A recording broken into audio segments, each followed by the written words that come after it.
I'm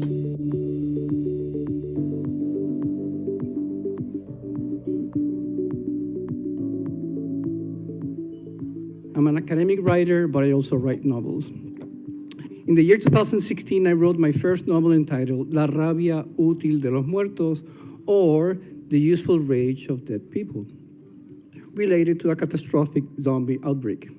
The catastrophic has been an ever-present component in the history of the Caribbean, as we have witnessed in the past few years with the tremendous amount of hurricanes. But also the disasters come from colonialism, imperialism, and the failed promises of modernization. Please just notice the hand in the little corner with the burger. It is meaningful. As an academic writer, I have conducted research on the failed promises of modernity. In the year 2012, I came across a film made in Cuba entitled Juan de los Muertos, or John of the Dead. In this film, I found intriguing how the Cuban socialist system was portrayed, how the Cuban population dealt with the invasion of a zombie horde, on how a mysterious virus can destroy the advances of modern society. About this film, I wrote a long essay that became a conference paper, and that conference paper became quite successful. And somebody said to me, why don't you continue with this line of work? A light bulb went off in my head.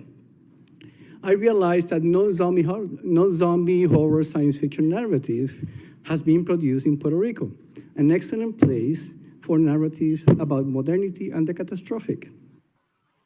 Across Latin America, countries have rejected the Washington Consensus, neoliberalism, and associated discourses of sustainable development by seeking new pathways and development that emphasize decolonization, environmental protection, livelihoods of citizens, and inclusive politics.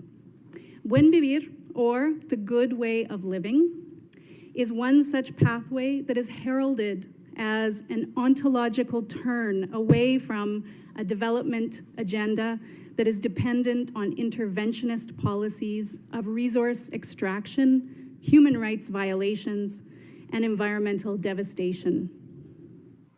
And indeed, Ecuador is a country that has been raised by structural adjustment policies and oil extraction over the past decades. In 2008, however, then President Rafael Correa etched Buen Vivir into the national constitution of Ecuador and promised the Ecuadorian people a new chapter in their development history, one that would be marked by rights of the environment, political inclusion, and massive social investment.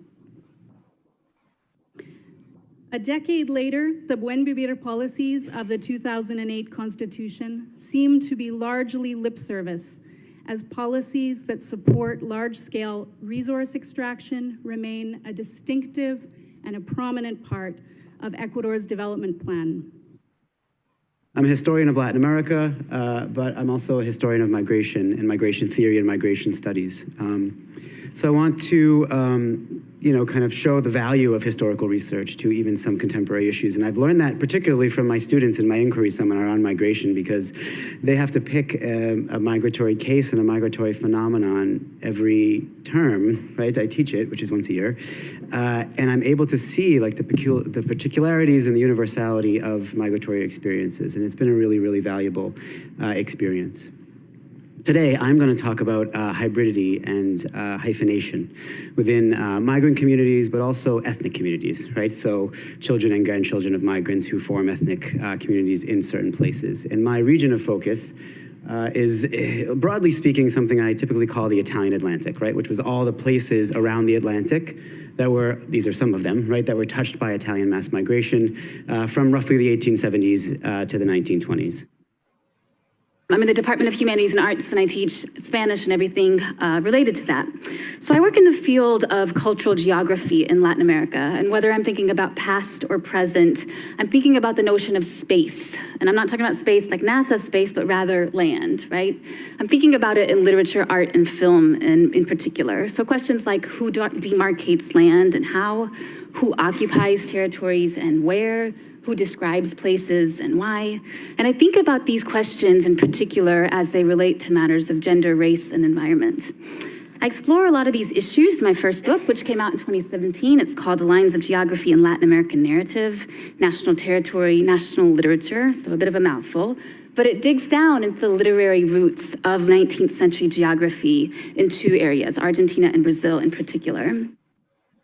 I'm a global historian and a science and technology studies scholar.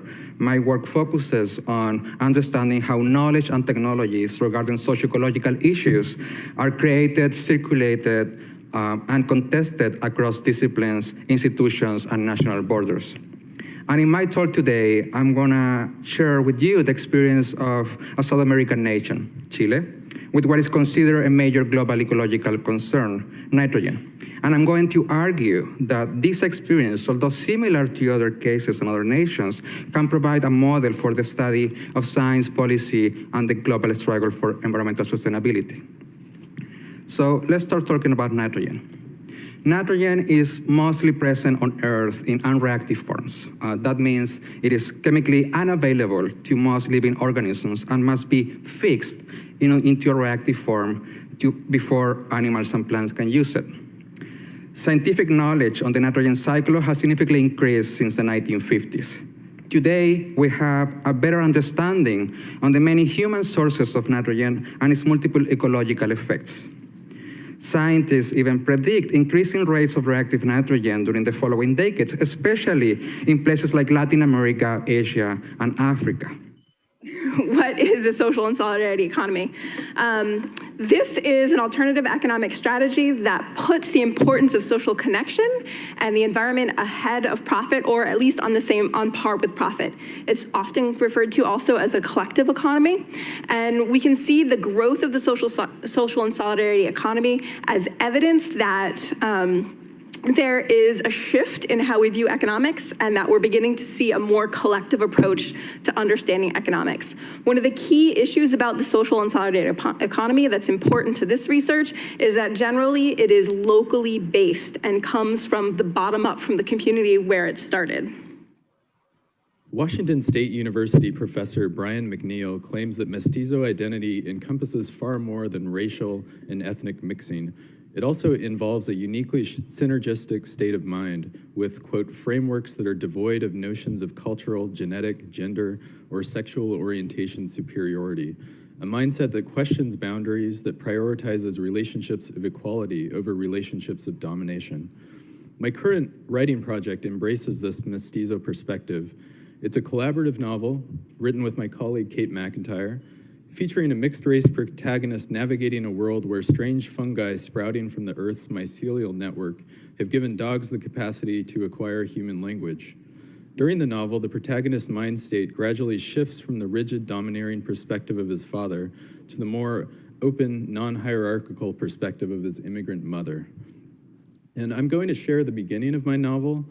The story starts with the protagonist at a weight loss summer camp right before the world changes forever. As you can see in the novel's early stages, the narrator, Tom, views the world in strict binaries: skinny and overweight, white and non-white, authentic and fake, friend and enemy. By the novel's end, Tom's worldview will shift dramatically as he embraces a mestizo identity in all its contradictions and permeabilities.